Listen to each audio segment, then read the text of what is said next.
네, 여러분 안녕하십니까. 아침에 매일경제 시작하겠습니다. 이상훈 앵커의 개인적인 사정으로 당분간 제가 진행을 하도록 하겠습니다. 오늘 함께 하실 네 분 먼저 소개해드리겠습니다. 윤경호 논설위원, 최경철 매일신문 편집위원, 김조국 동국대 외래교수, 윤기찬 변호사 나오셨습니다. 어서 오십시오. 예. 영국에서 G7 정상회의가 열렸습니다. 오늘 아침 신문들은 이 내용을 어떻게 분석하고 있는지 하나씩 살펴보도록 하겠습니다.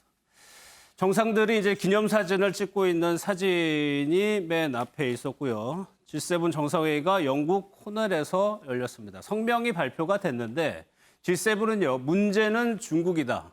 중국을 견제하는 내용이 상당 부분 실렸습니다.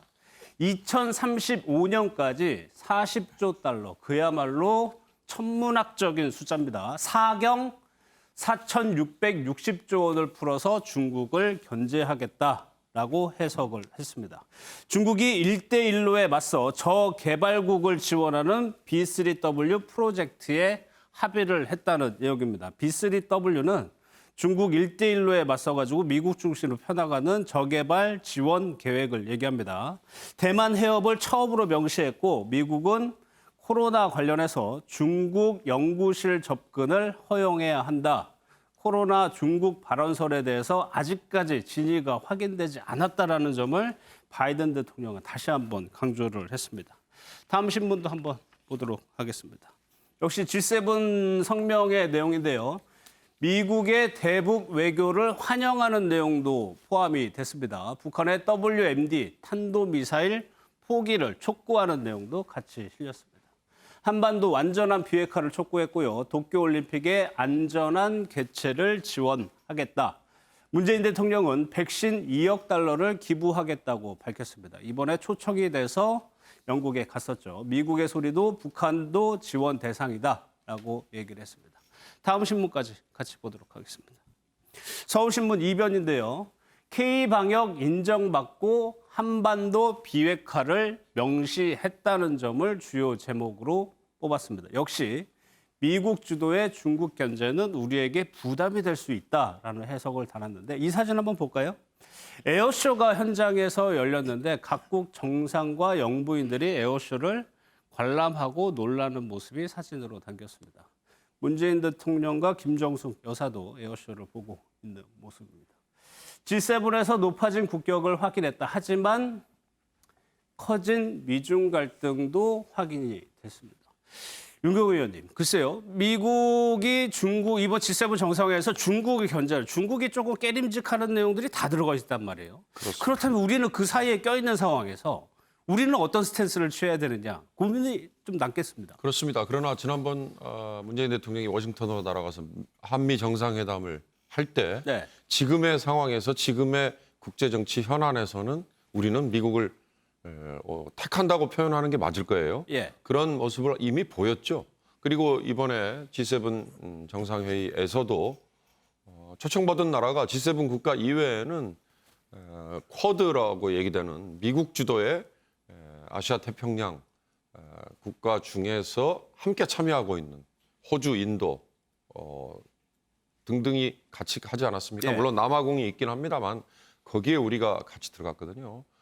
지금의 세계 질서는 세계 정치는 G2라고 얘기하는 미국과 중국 간의 전면적인 대립 경쟁 이런 상황에서 나머지 서방 선진국이라고 얘기하는 G7 7개 나라들이 미국을 빼면 6개 나라죠. 이들이 결국 중국에게 공동으로 견제와 반기를 드는 거에 이번 예. 회의가 공식화했다. 예. 그렇게 봅니다.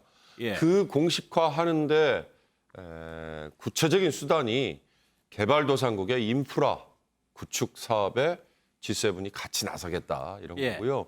조선일보는 40조 달러를 풀겠다라고 했다고 공식화했지만 정확하게 따지면요. 월드뱅크가 추산을 한 금액입니다. 2035년까지 저 정도의 금액이 필요하다. 그러니까 이게 단계적으로 순차적으로 얼마나 집행이 되고 투자가 될지는 앞으로 지켜봐야죠. 그러네요. 그러나 당장은 의미 있는 게 있었습니다. 뭐냐. 코로나 백신에 대해서는 G7 국가들이 개발도상국에 당장 지원을 하겠다. 예. 그래서 우리도 2억 달러 내놓겠다고 함께 참여를 했죠. 예. 저는 그 점에서는 굉장히 큰 의미가 있다 예. 이렇게 봅니다. 최경철 의원, 이 사진이랑 영상을 보면은 저희에게 요즘 들어서 낯익은 장면들, 마스크 쓰고 원래 사진 찍고 그랬거든요. 그런데 여기 보면은 각국 정상들이나 EU 집행부가 마스크를 전혀 안 쓰고 있습니다. 이게 아까 서울신문에서는 K방역이 인정받았다라고도 평가를 했었는데 이제 조금 뭔가 좀 변화가 생기는 걸까요? 문 대통령도 접종을 마쳤죠. 그래서 예. 이제 아마 면역이 생기셨을 겁니다. 그리고 영국도 지금 접종률이 거의 절반을 넘어섰다고 들었습니다. 비록 지금 새로운 2차 변이 바이러스가 생겨서 새로운 확산이 일어나고 있다고 봅니다만 저 사진들이나 그리고 외신 사진 쏟아졌던 많은 사진들 속에서 마스크가 없었죠. 그만큼 지금 선진국에서는 굉장히 접종률이 올라가면서 지금 코로나19를 이길 수 있다는 면역에 대한 자신감이 생기고 있다고 봐야 될 겁니다. 그렇기 때문에 우리가 또 잘 봐야 할 것은 저런 측면에서 G7 같은 선진국들은 백신을 많이 맞고 있지만 예. 저개발국에 대해서는 지금 백신 접종이 형편없거든요. 그렇죠. 그런 측면에서 백신 디바이드 사태도 앞으로 우리가 과연 어떤 측면에서 국제사회에서 역할을 할 수 있을 것인가. 이를 예. 통해서 우리가 저개발국에 새로운 교두보를 마련할 수 있는 기회도 삼을 수 있지 않습니까? 예. 그런 부분에서 백신에 대해서 우리가 새로운 영향력을 행사할 수 있는 이런 기회를 많이 삼아야 한다. 저런 장면을 보면서 우리가 배울 점이었다고 생각합니다. 코로나19가 소득의 양극화도 가져왔지만 국가 차원으로 보자면은 선진국과 후진국 사이의 백신 보급 차이가 아직까지도 상당한 차이를 드러내고 있는 것 같습니다.